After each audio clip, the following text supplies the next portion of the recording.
This is a Niche Radio podcast. Subscribe to this podcast on iTunes or log into www.nicheradio.co.za. Welcome to SuperDads. Today in the series, we are migrating from light and we're going to a different kind of light analysis today. And today we are fortunate to have Bill Lee from Trifield. And I've actually been excited about this tech company for quite a number of years. It's much more popular in North America.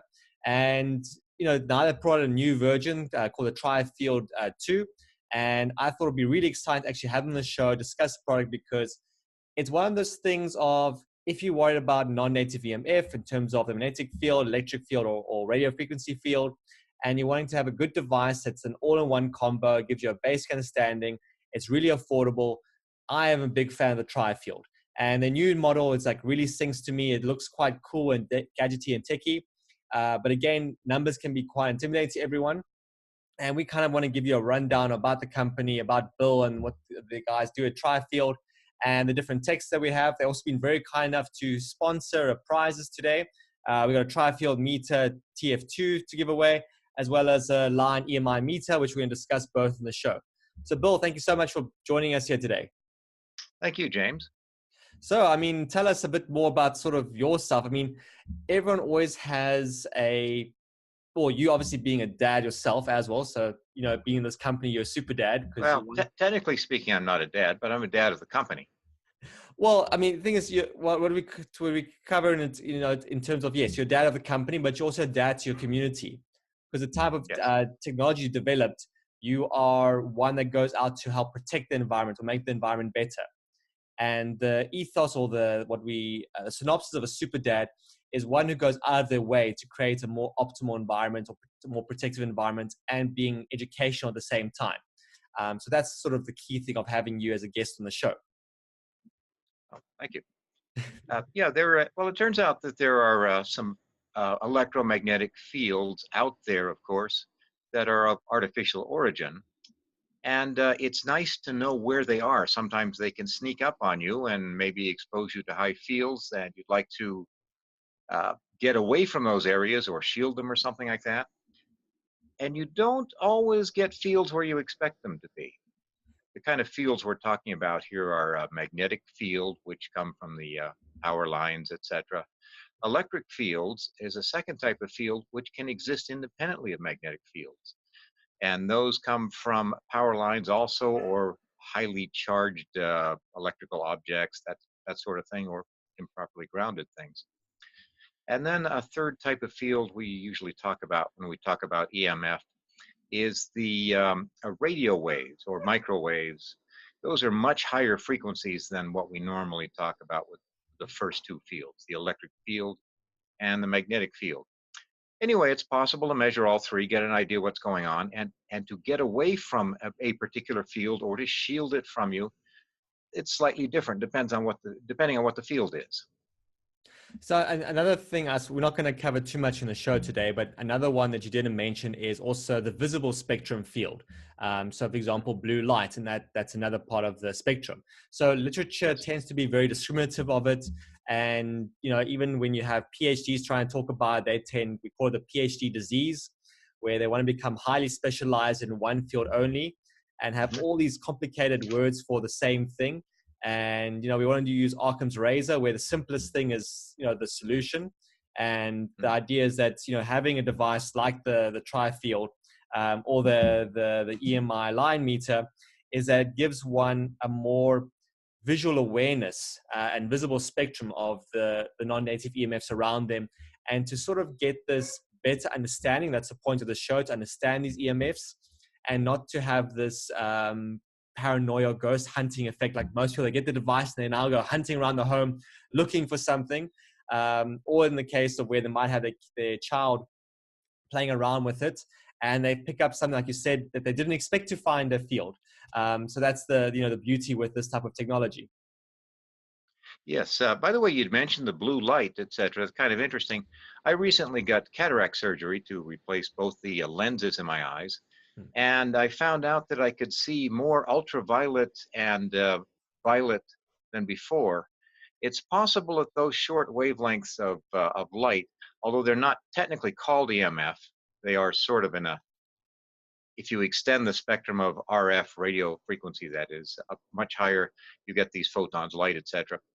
They may cause damage also, the whole blue light thing. For that reason, I got some yellow goggles that block out a lot of light. I know you can't see that on the radio, but if you look at the YouTube thing, I see this, to help protect the light coming in from my eyes, because when the lenses were removed, I didn't remove my own lenses. I don't try doing cataract surgery on yourself at home, kids. But when the lenses were removed, I could suddenly see all these extra colors because the lens normally filters out a lot of the blue and the ultraviolet, especially as you get older. It probably is a good idea to cut down on that blue light. The blue light possibly is damaging to the retina if the blue light gets through. Even if you have a lens, even if you have your natural lenses and you're young, a lot of that blue light still gets through because as you get older, the lenses block more and more blue light. You can take a substance called lutein. I think you've heard of lutein, haven't you? That helps color the retina sort of an orange color to prevent the blue light from getting through, and yet it doesn't actually reduce your ability to see blue light or distinguish it from yellow or to distinguish red from green. In fact, if you take a lot of lutein, apparently you're better at distinguishing red from green than you were before, and you have the same ability to distinguish blue from yellow. But that's kind of an aside, not exactly EMFs that we're talking about here. Anyway, getting back to EMFs though, in the past 100 years, the amount of EMF has been increasing over time. And it's all artificial stuff. We do have natural magnetic fields and natural electric fields called static electricity and lightning and the natural magnetic fields, the Earth magnetic field, but that's not oscillating the way it's not going, ooh. I don't know if I can do a 60 hertz hum here. It's more like, ooh. There we go. I'm using my contra bass voice to do that. Well, I guess if I plug in, that's an oscillating field. So quickly, we can listen to one through the meter. Let's try see if we can get that on. Let's get the microphone up, and then we can maybe have it for our guests here.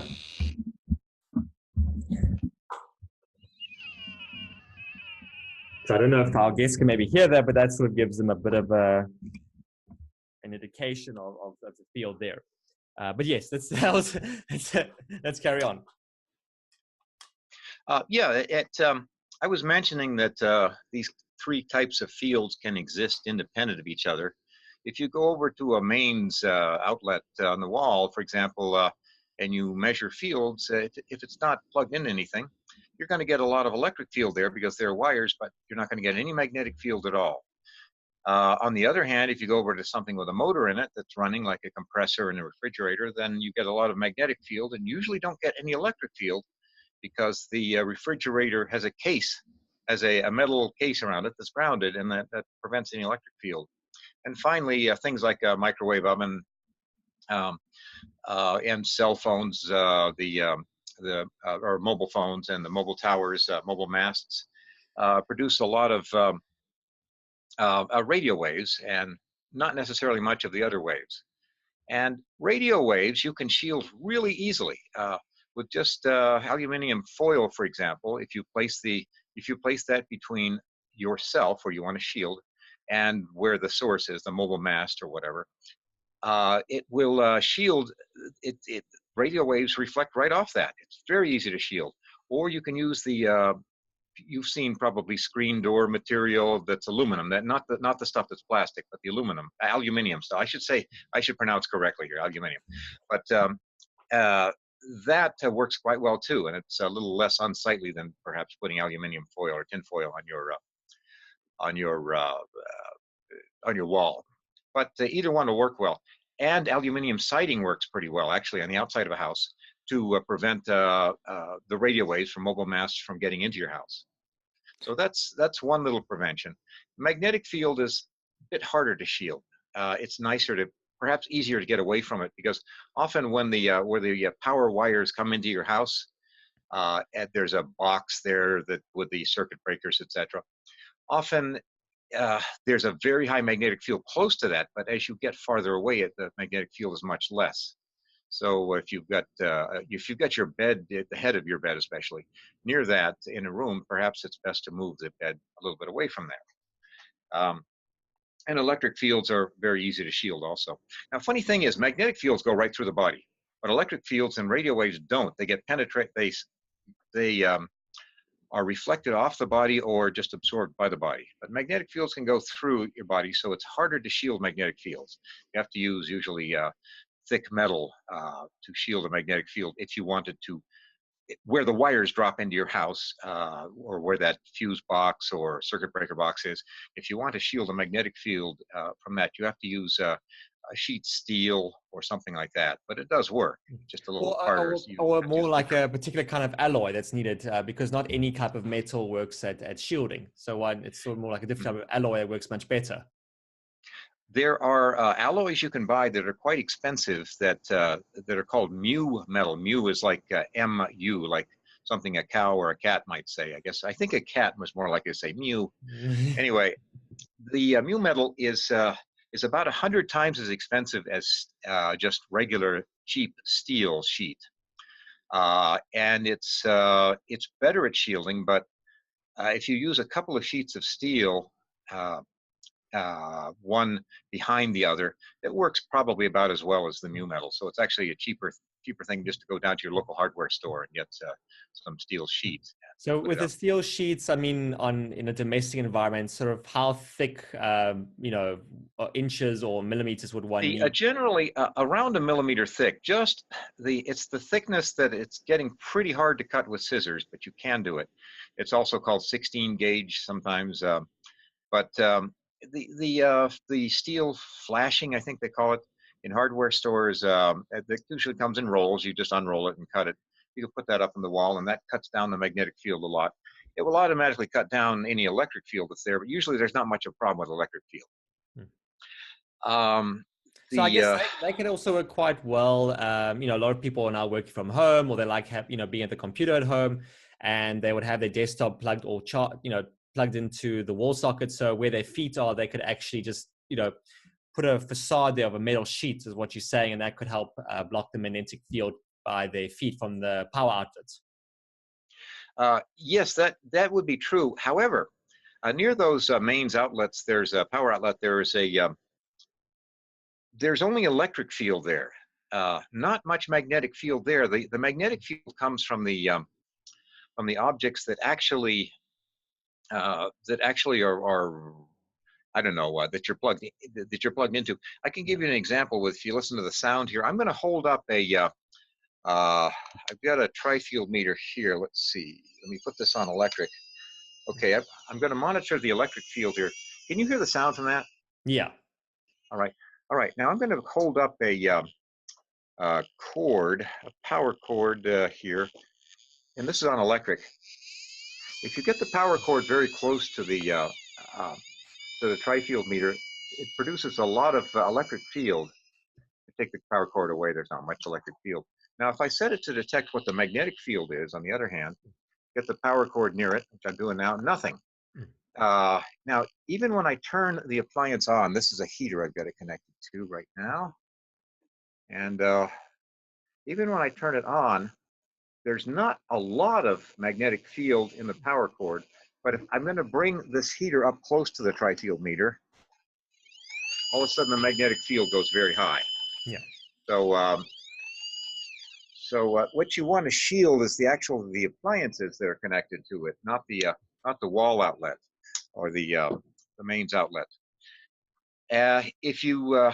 I did mention there's electric fields on the mains outlet. That's very easy to shield with just aluminum foil, but it's not much of an issue generally because the electric field gets small when you get a few centimeters away from the cord. But some of the appliances are a problem. Newer appliances using these switching power supplies are actually less of a problem. A switching power supply is what you plug into the outlet. That little box you plug in, and it makes low voltage for recharging an electric razor or a toothbrush, something like that. They're very low in magnetic field and pretty low in electric field, so there's no problem there.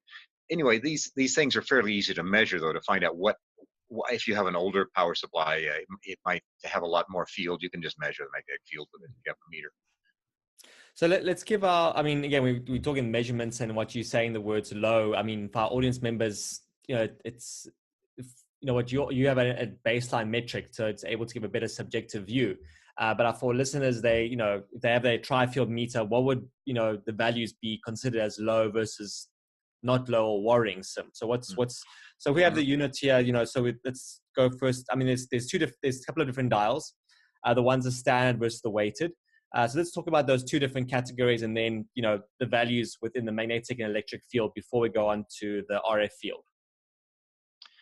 Yes, it's typical to see 3 milligauss. That would read 3.0 on the meter when you're measuring magnetic field. And that's, I'm saying the word milligauss. It was named after a German scientist named Carl Friedrich Gauss. And these are, a milligauss is 1/1000th of a Gauss. For reference, of course, we're measuring alternating current or artificial magnetic fields here, AC magnetic fields, which are of only recent origin. The Earth's magnetic field is not alternating. It's, of course, as far as we know, completely harmless to everybody, perhaps beneficial. It's about 500 milligauss typically, perhaps at the lowest, at the least magnetic parts of the world. And South Africa is a little bit lower on the magnetism. It's probably 350 milligauss.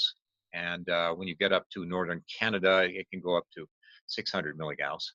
But these milligauss readings are completely harmless. They're not oscillating back and forth the way the power line is, and therefore they're not inducing an electric current in your body. If you move a magnet around rapidly near your body, it's producing an electric current, which could have a harmful effect, and it's not natural, whereas the stationary field is fine. Anyway, the alternating current fields, typically 50 hertz, that's 50 oscillations per second from the power line. If you're below 3 milligauss, which would read 3.0 on the tri-field meter, you're probably pretty good. That's an average. That's a typical number in homes. 3 milligauss. Right now, I think this meter's reading about 4/10 of a milligauss. So that's nice and safe, low right here. You can also read the magnetic field in a second way, which is called the weighted magnetic field. I'm going to switch this over to the weighted, and weighted is a fairly low number in this case too. Turns out that the amount of current induced in your body has to do with how strong the magnetic field is and how fast it's oscillating. Is it 50 times a second, or perhaps a harmonic of 50, such as 100 times per second? If a given field is oscillating 100 times a second, it'll produce twice as much current in your body as at 50 times a second. That might be twice as harmful. We're not quite sure on that, but it probably is worse.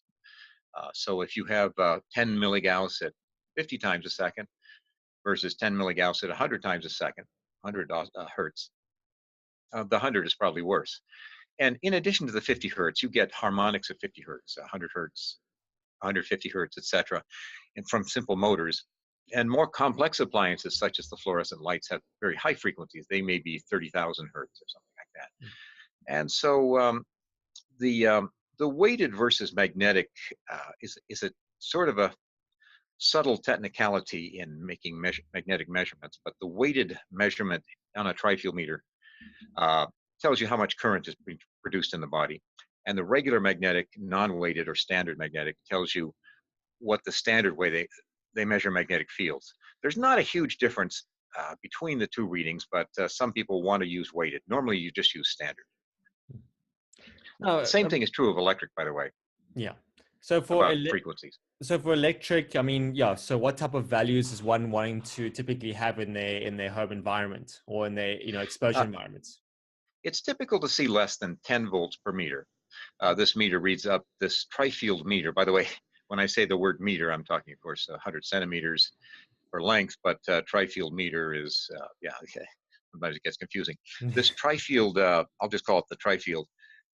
When it reads, it'll read electric field up to 1,000 volts per meter. Typically, you want to see 10 volts per meter or less. if you have an improperly grounded appliance and you hold the meter, the Trifield meter up to it, you'll see a high field, and that's a shock hazard. You should make sure the grounding is correct. I was mentioning a refrigerator has a grounded or earthed metal case. I should say earthed, I think, in this case. In the US, we usually say grounded, and I think in South Africa, you usually say earthed. But yeah, we say that both. We say grounded or earthed. There's no real difference, yeah. All right, but if you have a properly earthed or grounded refrigerator, you'll see no electric field in front of it. You'll see less than 10 volts per meter. If you see a high field, it could be a shock hazard. If you touch the case of the refrigerator and then something else like plumbing, which is at earth ground, you get a shock. So you should check the earthing on that refrigerator. Anyway, yeah, the electric fields have not been as much concern, and let me say why technically that is. A magnetic field of 3 milligauss at 50 hertz produces the same amount of current in the body as an electric field of about 3,000 volts per meter. So it takes a lot of electric field to do the same thing that a magnetic field would do, and it's rare to see a high electric field in a home. So we don't have as much concern with electric fields other than measuring whether something is properly earthed. There are some practitioners who say you've got to keep your electric field really low, but there's no evidence of that. They're saying you should keep it maybe below even 3 volts per meter, not 10 volts per meter, as I was saying. But the meter, this Trifield meter will measure that, of course, but I don't think it's necessary to be that conservative with electric field. And then with the RF fields, I mean, I see that with building biology, I'm always more of a fan of, field intensity values, so V over M, but you've chosen milliwatts over meter squared. Is there a particular reason for that type of unit measurement? Or, I mean, is that just a North American type of application? There are, we're talking about 2 of the 3 ways that there are to measure radio waves. Just for a little background, the radio wave is a combination of an electric wave, which oscillates in one way, such as the up and down direction, and a magnetic wave, which oscillates in the left-right direction. And when a radio wave is coming, when you're being exposed to it, there's an electric field going up and down at usually millions of times per second, millions of hertz, and a magnetic field perpendicular to that, going left and right at millions of hertz. And this whole radio wave is moving forward toward you with the speed of light. You can measure the strength of the electric field part of it, or you can measure the strength of the magnetic field part of it, which is in Teslas usually, or micro Teslas or something like that, or Gauss or milligauss. There are several ways that they're measured. Or you can measure the overall power that the radio wave carries. And we have chosen the power technique just because the power includes both the magnetic and electric, let's put it that way. What you were talking about measuring in volts per meter is just measuring the electric part of the field. So I don't know, it's kind of a toss-up as to how you want to measure these things, but we decided to go with the overall power, because most of that power is absorbed by the body when you're exposed to it, whereas you can't tell as much by looking at the volts per meter number. And also, at least you get an idea. Yeah, because your unit, it's tops out at 6 gigahertz, and I mean, with the thing is, when you look at the forums online, everyone wants to be a critic, and they kind of go, well, why doesn't it do more? Why doesn't it do less? And the thing is, and everyone says, oh, what about 5G? And they getting all paranoid or more concerned. Why can't it get to 90, gigahertz? And the reality is, to get a meter that can actually measure that kind of spectrum costs, a great fortune, or costs the same amount as like a home, for example, at the moment. And the thing is, also, it's not just about that high frequency, it's also how the frequency is put together. So that's what makes things a lot more complicated for everyone. And, it's for all the electrical engineers like yourselves, it requires a lot more head scratching in terms of how you actually decide, or if you decide to develop a device for the 5G world. But in the meantime, most people are using, they have a cell towers. It's got the, 0 to 4G. We've got our, Wi-Fi routers, which are in a way 5G because it has the different spectrums and it's using the different ones to get the highest speeds. But everyone gets a bit confused. So when they see the device, they say, okay, I'm getting this measurement, and then when they try to seek assistance from a public health official or a scientist, and they say, well, your measurements at what, 900 megahertz? Is it at 2 gigahertz? Or is it 4 gigahertz or 5? What's trying to get specification. So I think it's important for our audience to understand that this is an entry level model to give you a basic idea of what's happening in the home and to give you a greater awareness, and not to try think that this is going to be a replacement for a $50,000 or $100,000 measuring device. Yes. To give a little background on that, the 5G is a new standard worldwide for transmitting data, such as streaming videos and things like that, to your tablets or mobiles or something like that. Right now, 5G is going into effect, although everywhere in the world, all the 5Gs that are being deployed right now are below 6 gigahertz in frequency. And this meter, this Trifield meter, will read up to 6 gigahertz just fine. So it will read everything that exists. Now, there's going to be a jump in frequencies. All the countries of the world are experimenting. I think South Korea is leading right now with jumping up to several tens of gigahertz, or tripling the frequency, at least the maximum frequency of the 5G, to get more data into the mix. Let's say you can get more data per second, stream faster, etc. But the problem with those any of those frequencies above 5 or 6 gigahertz is they do not penetrate windows or building materials or anything like that very well. So you can't have a 5G cell tower outside and expect it to get to the inside, or mobile tower outside. Expect it to penetrate to the inside. Any 5G device that's using the newer higher frequencies, which haven't been deployed yet, it's not clear whether they will be deployed or whether they'll simply be used. You'll use them indoors yourself for some sort of router, something like that. But for the moment, it is much harder to detect those really high frequencies in the tens of gigahertz than it is to detect below 10 gigahertz, which there are several commercial meters that can do that now. The 5G at the multi-gigahertz, multi-tens of gigahertz frequency may be deployed, may not be. It may be that the technical problems are so difficult that it won't be used in the way we'd expect with a typical transmitting off a mobile mast or something like that.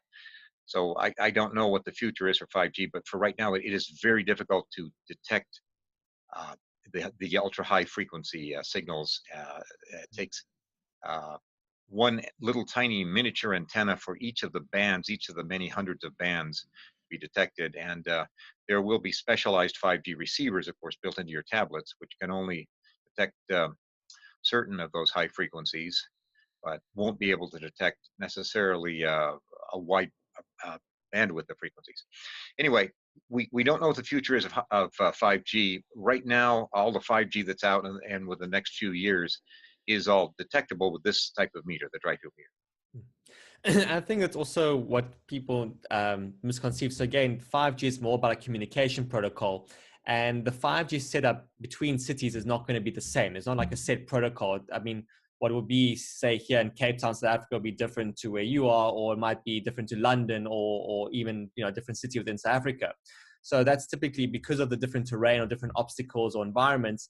There tends to be a different protocol adjustment to it. And that's why when we look at the clinical data and the effects on humans, it's a bit more trickier because it's not an issue of power density anymore. It's an issue of which spectrum of the band is going to have a different biological effect. So, I mean, even sort of more close to your neck of the woods, by McGill University, we had a previous guest on, Professor Paul Hero, who demonstrated, like, you're interested in talking about the electric field of the one way and the magnetic the other. And in our body, we have the mitochondria and the ATP and the ATP phase. And that also has a generator effect. And something as small as 10 nanoteslas is able to actually break that covalent bond of the electrons and protons repairing. So it's quite fascinating, interesting that it doesn't take a lot of external non-native EMF to create this type of disruption within the body. By the way, I should mention the 1 nanotesla that you had 10 talked nanotesla. about is Yeah, one is 1/10. Yeah, yeah. it's 1/10 of a milligauss if we're talking various units of measuring magnetic field. And nanotesla was named after another famous person, Tesla. Actually, his name wasn't Nano, but that's a joke. Anyway, it was named after Tesla, of course, who, well, the cars are named after that also. But so we have Tesla and Gauss kind of competing here, the two people for two different magnetic units. And the magnetic units are, well, they're 10,000 to 1 in difference. In other words, 10,000 Gauss is 1 Tesla. Anyway, one of the other problems with the higher frequency 5G is, of course, different companies are different countries are trying different frequency bands, and so if they're actually going to do this in the UK, if you get one frequency band, in Japan another frequency band, our devices will not be able to receive 5G if you go from one country to another, and it's perhaps they're going to try to synchronize that. I think the next band is 28 gigahertz. Probably between 25 and 28, I think, is the next band that's going to be experimented with, and the various countries may settle on that, or they may not use that at all because of the problems with penetration. The 5G at the 28 gigahertz doesn't penetrate the skin very well either. It could cause problems on the surface of the skin. Remember, we can get skin cancer and that sort of thing. It doesn't get into the body very well compared to those lower frequencies below 10 gigahertz. So there may be a saving grace from those high frequencies, 5G. Remember, at the airports often have these new millimeter wave scanners, and that's getting into that's a little bit higher than these 28 gigahertz frequencies, but also it doesn't penetrate the skin. As far as we know, those millimeter waves are not harmful, but I don't know. I don't know what long exposure would do to people. Well, interesting enough, Still, we're talking about. We had there was a 2016 Nobel Prize in topology. That was more done in physics, but it's also being cross-correlated now into submolecular medicine or biophysics. And the stimulation of the surface has major repercussions deeper inside into tissue and the brain. And with the whole thing with the skin, I mean, our skin is the largest organ in our entire body, and especially the exposure surface. So that that kind of impact has quite a profound effect. Interesting how you mentioned about your cataracts earlier, and sounds like you were actually fortunate from your doctor to get the hybrid one because, particularly in North America, they don't actually, they install the cataract lens that blocks out all blue light, which actually is really bad and results in a lot of health issues, like increased diabetes and other problems. So what some people started to do is actually get the hybrid from Germany, and that actually allows more blue light to actually come in, which is necessary for a lot of functions.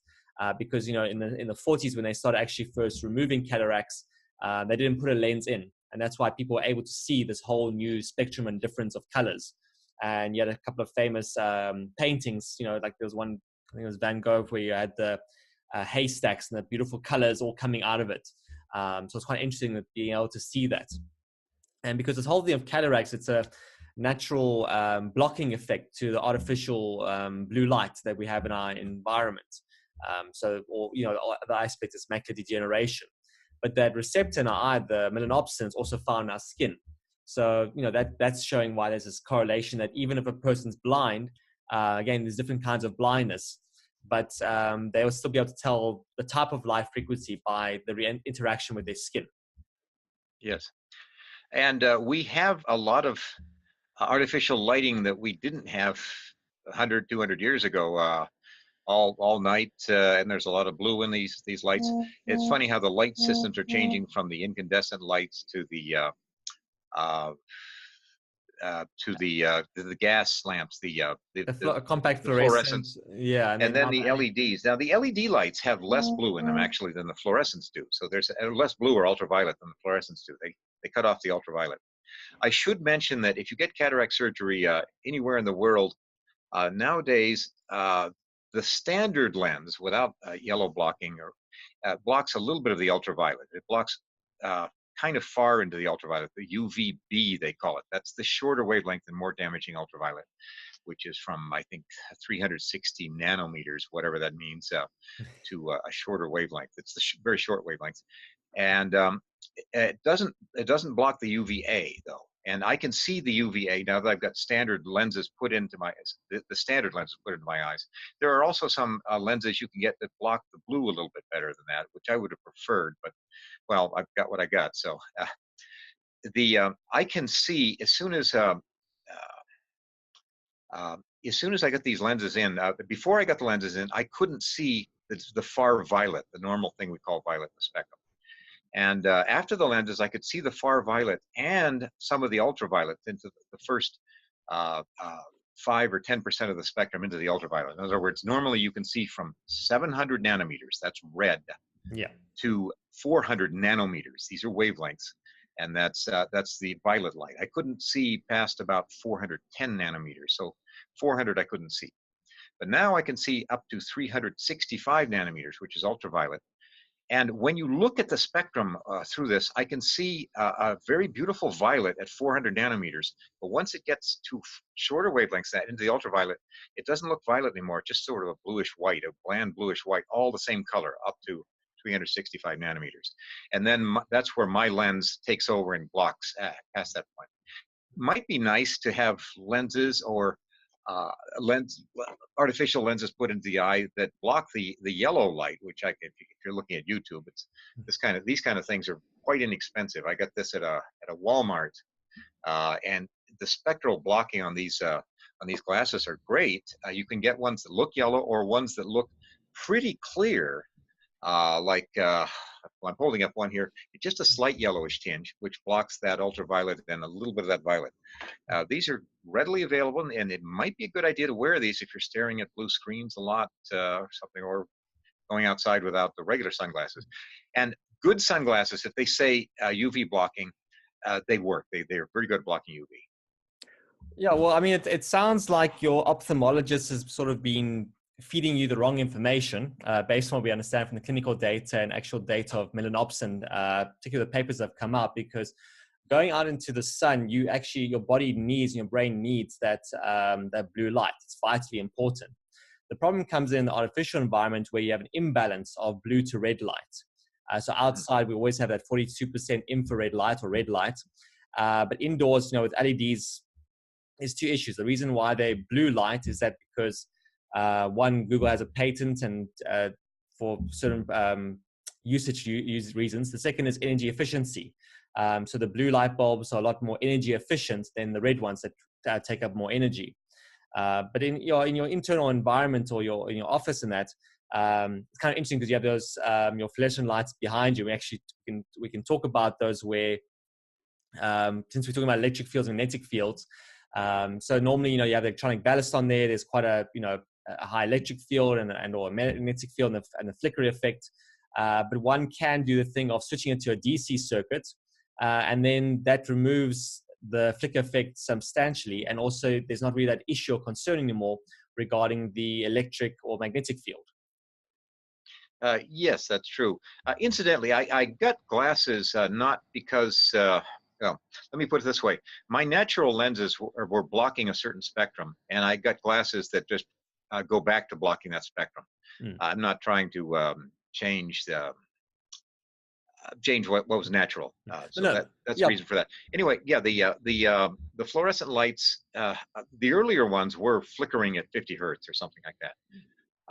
The more modern fluorescent lights, which we call T8s, I think, which are 25 millimeters in diameter, they're a little bit smaller diameter. They have a much faster flicker that's almost invisible. It's something like 10 kilohertz or something like that. Almost invisible, but it still does flicker. Even if you power them with DC power, there is still a circuit in there that changes it to AC to step up the voltage. Anyway, yeah, there is some. The new lights have a lot of high frequency. The older fluorescent lights have lower frequency. And we never had too much problems with old tungsten lights, even though they're kind of hot. They had a more natural spectrum where they were just like a hot object, like a fire, basically. Yeah, but they also gave off infrared light, which is vitally important for our regeneration. So it's actually, in an environment like ours, one would want to have the UVA black lights, for example, in your office, and then having your tungsten light on, because you're going to get the infrared for that to balance it out. And that way your body has more of a regenerative effect versus just plain blue light. Yes, the idea would be actually to kind of imitate sunlight, but also to make sure that your lenses in your eyes are there, because they do block the UV and a little bit of violet. And but yeah, a natural. It is much better to be natural, to have light on your skin and your eyes in the way sunlight is during the day, and perhaps not so much at night. Kind of, we have a lot of we're a bright society nowadays, aren't we? It's like Las Vegas everywhere. Practically. Yeah, we always want to have all the lights off it completely. Otherwise, if you do have light, the best thing is to have red light, like I've got here, or UVA light, because in that way it stimulates the growth hormones, and one goes into this regenerative process, and you fall asleep fairly easily. But let's also move on to the EMI meter, that measures the voltage transients, or other words, or spurious emissions, or dirty electricity in the line. Let's cover some of that in the show as well. Yeah. Well, the meter we had been talking about, the Trifield meter, doesn't actually plug into the wall or anything like that. You simply hold it or put it somewhere, and it tells you what the fields are out in the air. However, the power that's coming in to your house or offices or whatever, itself, that power may be contaminated with other frequencies that are not good, and they can be bad enough to reboot your computer or something like that too. But they can also be bad at in a technical sense, if you have audio equipment and you're trying to listen to something, they can interfere with the audio equipment, and they might have health effects also to you if you're close to anything that's re-radiating this power, or touching something that's that has this power in it. Or there's also the issue of jump conduction. So 4G and 5G enables jump conduction onto the electrical wiring. That's correct. You often see that. Now, you can measure that with a Trifield meter by holding it near a mains outlet. That's there. But if you want to measure exactly how much is there, you can plug something in there and actually look at the number. And that's what the power line monitor does that we make here. You plug that in, it'll tell you how many millivolts of noise there is. The voltage, of course, coming out of the line is typically 220 volts, and that's supposed to be there. And that's the meter that this power line meter or power line monitor that we're talking about does not try to tell you whether. Well, it tells you that it is 220 volts, but the other number, the main number, tells you how much noise that's not at the right frequency, not at 50 hertz, is present in that. And that can cause, if there's a lot of noise, that can cause a lot of problems. You can filter that stuff out with various types of electric plug filters, I guess. What do they call those things? Line filters, I think they call them. And this little plug-in meter will tell you how well your line filter is working, and whether you're picking up bad noise from outside, that sort of thing. So what type of value does one want to have? When they plug in all these line filters, and they want to have, be taken for a ride by other consumers or sellers out there, what's a good goal to aim for with the line filter? Oh, generally, if you're below about 5 millivolts, that should be reasonable, I think. I haven't seen any problems with that. There are some very critical applications. If you're running a sound studio, you want to get a lot lower than that, because that little stuff can sneak in. Even at 5 millivolts is pretty low. But yeah, 5 millivolts in general, that shouldn't cause any problems. Well, yeah, so let's plug in lights. Give a description for our audience members. There goes my light.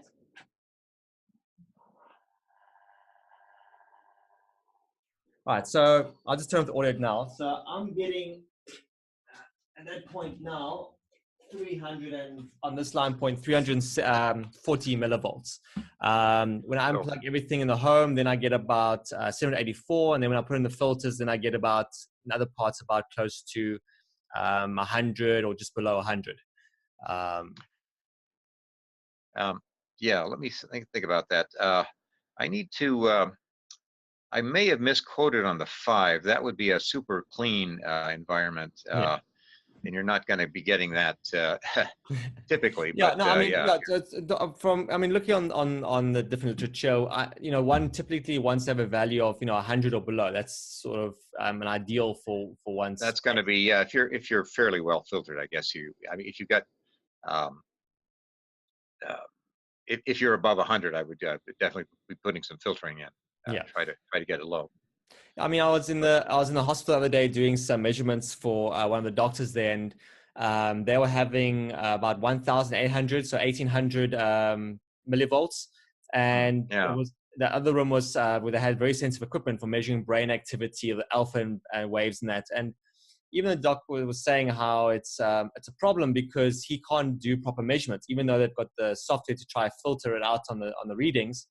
It interferes with their ability to actually measure it on patients themselves, so they can't get a clear yeah. reading or actually find out what's going on.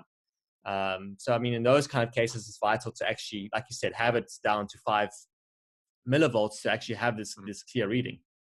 Yeah, I certainly wouldn't be trying to use electroencephalogram EEG material equipment at 1,800 millivolts. So the line, that's terrible. So I think they got to get some filtration. And again, they were saying they were having some problems with the interference. Then Yeah, well, probably getting yeah, they're having interference. Well, yeah, with the thing is, again, it's a cultural, and that's the whole point of the show is that it creates more of a cultural awareness for our listeners and understanding that these kind of things are needed. Because I remember in my thesis when I was interviewing the different hospitals for data and they would say how they have these EMI issues or interference issues on the lines, and they have external guys come in. They don't actually know what's going on or how to fix it or how to resolve it. Or every time they turn on the MRI machine, then the whole floor just goes wild with all the equipment.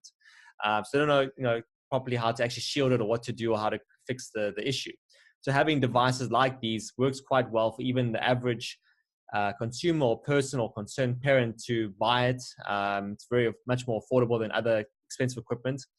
And go into the environment and say, listen, this doesn't look so great, and I want to have a better healthcare environment, or I want to use better equipment for my kid in their school. So you guys need to go out of your way and buy these filters that can actually clean up the line. By the way, you might have noticed when you plug into different outlets, different mains outlets in your house or in a building, in a commercial building, they all have different amounts of noise, and some of them are pretty low noise outlets. That's Yeah. a very strange thing. You'd expect them all to be the same in a given house, but that's not the case. And one easy way to get around the problem is plug your things into the mains plug that has the least noise. If you've got a sensitive piece of equipment or something like that, you can use an extension cord. I've done that before just to avoid some noise issues.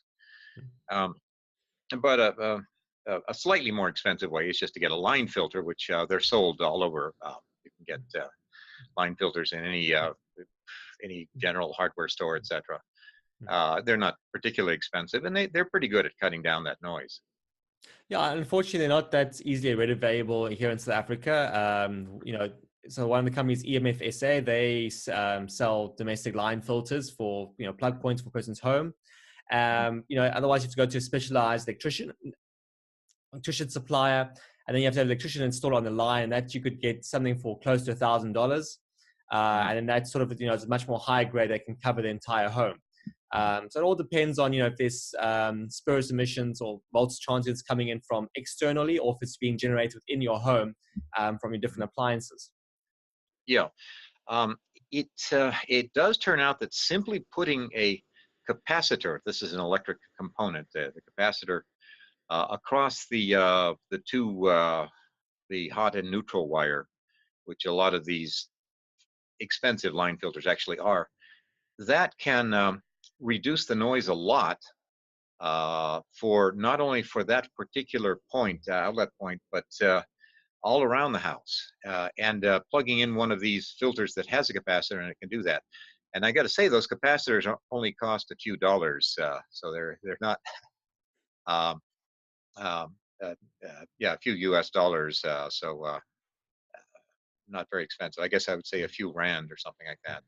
I think what we'll do is that we'll get some images and links and put them in the show notes so that our audience can get a sort of visual understanding of what they look like, or where to even order them, maybe on eBay or something, find a good deal and have them imported. And makes it easier for, for a parent who wants to look after their children or grandchildren. Yeah, yeah, that's they should be pretty inexpensive, and I think you can get these pretty inexpensive. Some of these types of things that simply plug into the wall, cut down the problems everywhere in the house. Now, I should mention something else. There are companies that sell objects that are small that allegedly absorb radio waves or magnetic field or something like that. And there's a technical problem with that. If you could imagine a slightly different, an analogy here, if sunlight is coming in a window, got a lot of sunlight coming in, if for some reason you want to block the sunlight, you could pull shades down or something to block the window, the light coming in. But if you were to put a small object in the center of the window, there's no way that could make the light curve around and get absorbed into that small object. So generally, be careful of the idea that a small object might plugged into the held near a plug or something like that might do something.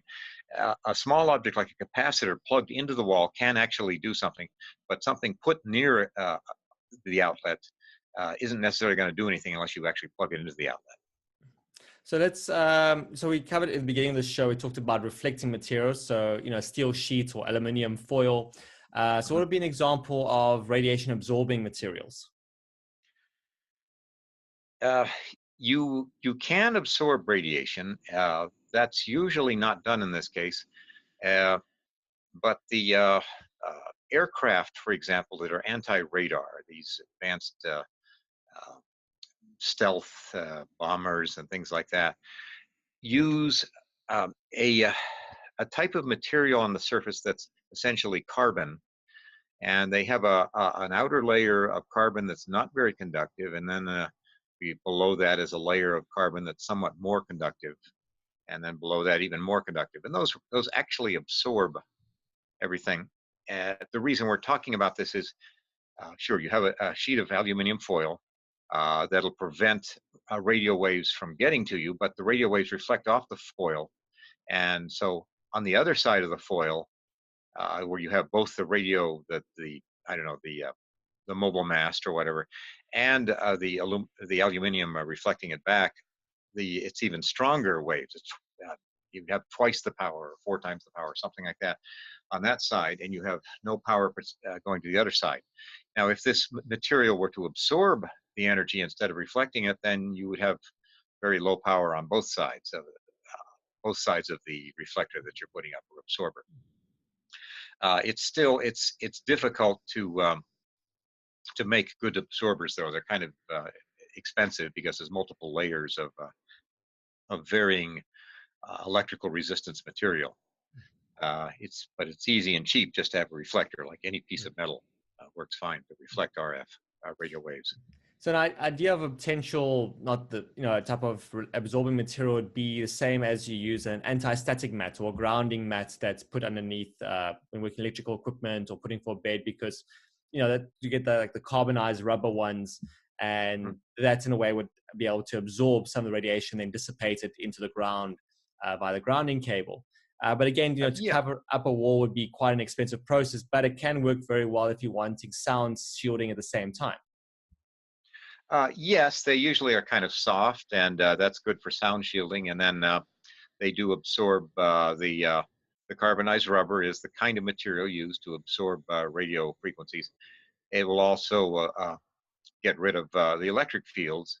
Now the carbonized rubber doesn't do anything to the low frequency magnetic fields. We were talking about the milligauss type of fields. That just passes right through that. I think what's also important is that if you have a concerned parent out there, or a company is sort of wanting to do some experiments, they don't have to go look like they're living in an alien spaceship. So if they put the tin foil on the wall, or if they put the carbonized rubber on the wall, they can just, you know, glue it on with double contact glue or sticky glue, and then they could just wallpaper it afterwards. So it gives that, you know, Yes. covered facade. So they don't have to worry about living this weird alien spaceship effect and people thinking that they're a crazy kook. Or they might think they're a family of potato heads being cooked or something like that, which we like to wrap. Yeah. Anyway, um, yeah, you can cover up those things. Also, as I said, aluminum siding is good for at least RF reflection on the outside of the house, and that blends in. But if you don't have that in your house, well, obviously you can put this conductive rubber, conductive aluminum on the inside, and somehow cover it up with wallpaper or or get creative somehow. But yeah, then it doesn't look so strange. I wonder if it'd be nice to paint a mural onto aluminum. That would be kind of interesting. I think I it'll guess be you could do difficult. that. Yeah, I think it'll be difficult for it to stick on it because it's, you know, Mhm. Yeah, it pushes away oil quite well, so it could be kind of difficult. if you flex it, it would just chip off, I guess. So that wouldn't be so good. But it would be, I don't know, a nice thing to experiment with. Get a whole painting in the kids' room. Yeah, well, again, it's a great thing when it comes to cost because, you know, often you have a lot of concerned persons out there, and then they decide to, you know, try, you know, import these thousands of dollars worth of materials to try to do the shielding. But, you know, for a couple of $100, you can, you know, foil out a whole area quite easily and quite effectively. But again, it's very important to have a meter with you because you do have the issue where you can also amplify the field through a localized hotspot. So It is correct. Yes, it's a reflector. Aluminum's a reflector. Aluminium's a reflector. I keep saying aluminum, boy. That's we that's fine. in That's in fine. America mispronounced the term aluminium, and a company misprinted the word. One of the American aluminium companies misprinted the word, and we had to stick with it ever since because it was expensive to print a bunch of cards and advertising back then, 100 years ago. So we say it wrong. But anyway, yeah. The aluminium reflects, and you could cause hotspots accidentally unless you're looking at how you set it up. You put it up on the wall, take a look at it. How does it reflect? Are the fields reduced, or is the aluminium somehow reflecting the waves on the outside outward, where it's re-reflecting back somewhere else from a shed out back or something like that, which could be happening. And then if you have a meter, that tells you whether you correctly set up the aluminum. And let's also talk about stray voltage because that's also becoming quite more of a popular problem now, particularly, you know, with laying down cables that aren't properly grounding it, or it's also the issue of, you know, of connecting now, gives you jump conduction, the issue of water and gas lines, and, you know, trees growing down into them, and then now you have this thing of, you know, a tree that's maybe a block away gone close to power utility, and then now within the home you have a stray voltage that's being that's erupting. So let's maybe talk about that kind of scenario. How would a person use a Trifield meter in finding stray voltage in their home? And that's the electric field setting on the Trifield meter. Interestingly, dairy farmers have had problems with stray voltage where if a metal post or something like that accidentally is electrified, and a cow touches it with its snout, its nose, it won't give milk for a fairly long time. That shock kind of shocks the cow's system, and it's easy to find where those stray voltage places are. You just hold up a Trifield meter, set it on the electric field, which I'm switching over here, and if something has stray voltage, as I said, I can bring a meter up here. In this case, there's stray voltage on this. On an extension cord or a cord that's going to something. I don't know if you'd really call that stray voltage. We know there's supposed to be voltage there, but stray voltages often are things that are electrified that you don't expect to be electrified, and they can cause problems. They can cause shocks when you touch them. They can cause interference. There may be health problems if you're touching that. You've got this electricity flowing through your body and you don't know it. So yeah, just turn on the electric field thing. As I was saying, you normally are not going to see more than about 10 volts per meter on the electric field. If you're walking around, you see a high number, there may be something with stray voltage next to you.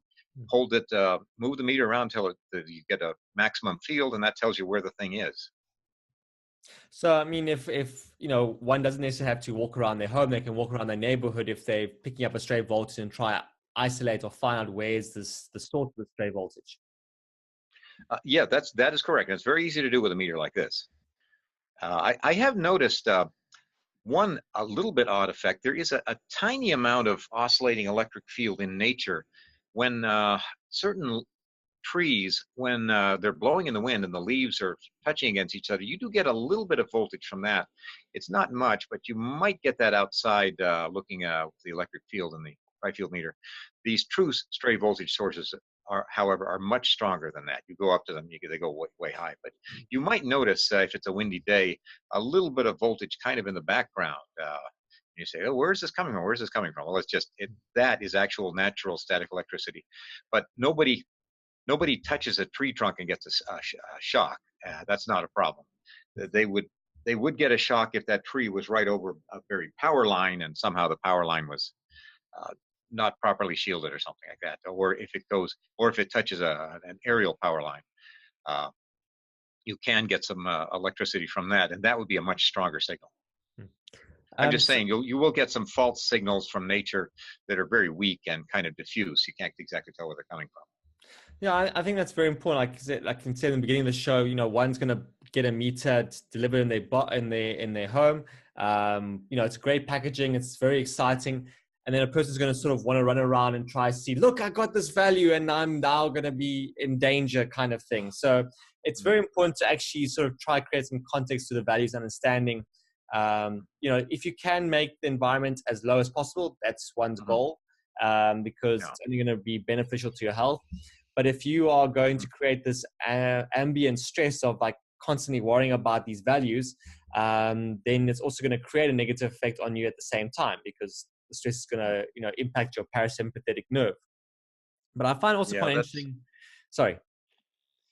Oh yeah, I should mention once again on the magnetic field of these things, you expect if you're below 3 milligauss, 3.0 on this meter, you're fine. And on the electric field, which is usually measured on the standard, if you're below 10 volts per meter, you're fine on that.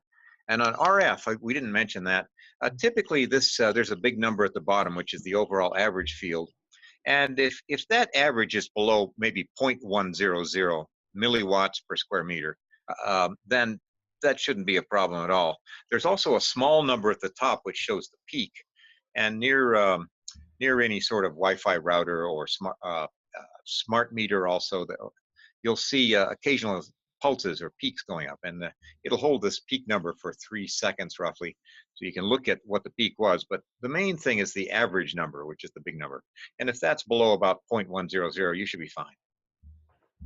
Oh, super. So, I mean, for our listeners out there, like I said, you've been very generous to sponsor prizes for our guests. So let's think of a creative question for our guests to, you know, post on the social media to try win these generous gifts. Do you have a suggestion of a type of question that could sort of create a brain teaser for them? Now, would this be one where the first person who answers it gets the prize, or would it be, how would that work? Well, they would have to, you know, a bunch of people would give an answer, and then, you know, we would pick from the right answers. We would pick, if it's a bunch of people, we'll pick the right answer at random. Oh, okay.